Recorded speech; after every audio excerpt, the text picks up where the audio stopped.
بسم الله. الحمد لله وصلى اللهم على نبينا محمد وعلى آله وصحبه وسلم. رب اشرح لي صدري ويسر لي أمري واحلل عقدة من لساني يفقه قولي.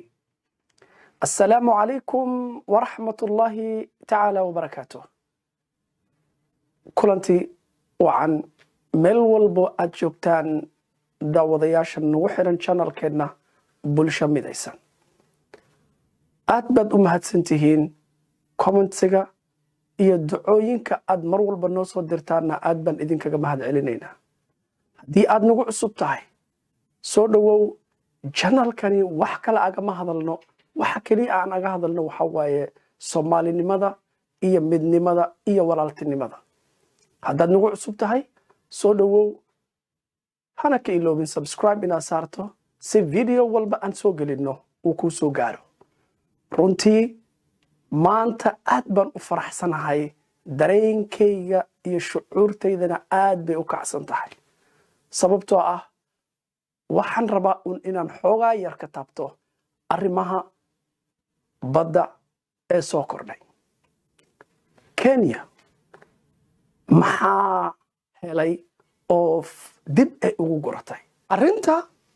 Kenya wadnaha ku dhufatay waa laba arrin. wazulzilo argagax baa ku dhacay,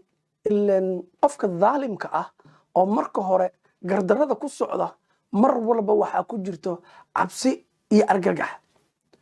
Kenya markay aragtay dowladdii Soomaaliya wafdigii ay u dirtay maxkamadda ICJ, garoonka ay ka baxeen, meeshii ay tageen ay ku diyaar garoobeen, looyaradii Soomaaliya matalayay oo diyaarsan markay aragtay ayaa waxaa ku dhacay wax la dhaho zilzaal. cabsi baa Ilaahay subxaanahu wa tacaala qalbigooda ku tuuray. sababtoo ah markii horeba waxay ku socdeen dulmi iyo boob. kadibna waxay isku dayeen in haddana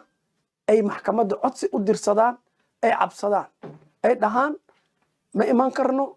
COVID-19 baa jira iyo waxyaalo kale, oo inay isku dayaan in haddana mar afraad maxkamadda dib loo dhigo. argagaxa kale ku sii dhacay wuxuu ahaa markii maxkamaddii ay diiday in mar dambe dib loo dhigo, ay maxkamaddana ballantii iyo xilligii la qaaday ay ku dhacayso, ay soconayso. waa dareemi karnaa ilaan dowladda Kenya markii horeba waxay wadatay inuu ahaa boob iyo wax aysan lahayn, inay dadka ama ay nagu qabsato oo ay ka faa'iidaysato dhibaatada ama xoogaaga yarka ah ee nagu dhex jira annaga. intaas inay ka faa'iidaysato, ay u aragto inaan nahay dad hurda oo aanan waddankooda la soconin ama aanan wax wara ka haynin. sidaa darteed bay waxay isku dayaysay mar walbo in ay naqasto, ay nawalaaqdo, ay ka faa'iidaysato xoogaaga yarka ah oo annaga maanta aan moodo in aan kala jajabannahay. war ka soo yeedhay waa war farxad leh. runtii qof walba oo Soomaaliyeed oo damiir Soomaalinimo iyo damiir wadaninimo ay ku jirto uu aad ugu raaxaystay, uu aad u jeclaaday. sababtoo ah Kenya ilaan markii horeba waxay wadatay ku qabso oo ku qadimaysid inay nagu qabsato badeena, inay ummadda Soomaaliyeed walaaqdo, inay Soomaaliya ay ahaato waddan nabadgelyo ah oo darisnimo iyo walaaltinimo kula noolaada. intaas ayay ka xun tahay. intaas unbay waxay raadinaysay sidii ay fursad aga faa'iidaysan lahayd. laakiin maanta alxamdulillaah, sababtoo ah annagu dulmi ma aanan wadanin, Kenya wax ay leedahayna ma aanan raadsanaynin. laakiin ummadda Soomaaliyeed meel walbo ay joogaan maanta in ay baddooda iyo qadiyadda baddooda ay ilaashtaan, ay ka dhiidhiyaan dulmiga ay Kenya nagu hayso, ay maalin walbana dadka Soomaaliyeed ee xuduudaha jooga ay ku hayso dulmigii unbay sii waday. laakiin maanta markay ogaadeen inay fashil ku dhow yihiin oo ay fashilmayaan oo ay isku dayeen tilaabo walba inay u maraan si ay muxuu ahaa arrintaasi badal dib loogu soo celiyo wada hadal aysan maxkamadda ICJ aan lagu qaadin geed dheer iyo geed gaabanba way u fuushay dowladda Kenya. Hadeer 3 mar markii dib loo dhigay ay codsatay ba haddana wiigi ugu dambeeyay ayaa waxay codsatay in dib loo dhigo iyadoo og in sharci ahaan iyo dhan walba ay ku fashilmayso oo loo sheegay bay waxay isku dayday inay tookadana ay fashiliso sababtoo ah intii goor ay dib u dhigaysay wax kale ma aysan raadinaynin waxay raadinaysay inaan annaga dhaxdeena iska qabsanno doorashooyinka in dib loo dhigo mar walbo in uu meesha maanta hogaamiyaha ama madaxweynaha maanta fadhiya inuu ka baxo uu yimaado meesha qof ay la dhiil garayn karto oo ayada ay la shaqayn karto waran aga soo hadalna fiidiyoyadeena dhibaatada maanta haysta waxa kamid ah inaan annagu dhaxdeena ay jiraan dad musharaxiin dad macnaha siyaasiyiin ah oo doonaya in ay ummadan ay ku gaaraan salaanka siyaasadda sidaa darteed waxay isku dayday Kenya in ay dib u dhigto waa loogu dhigay mar labaad inay dib u dhigto waa loogu dhigay mar saddexaad inay dib u dhigto intaasi waxay lahayd fursad aad khalkhal ku geliso doorashada already wayba gelisayba iyo in aad hesho qof adiga ku matala oo aad la dhiil garayn karto laakiin ummadani ummad waxay ahayd ilaahi subxaanahu wa ta'ala u maqnaa oo xaq ku taagan xaqa aan ku taagnayn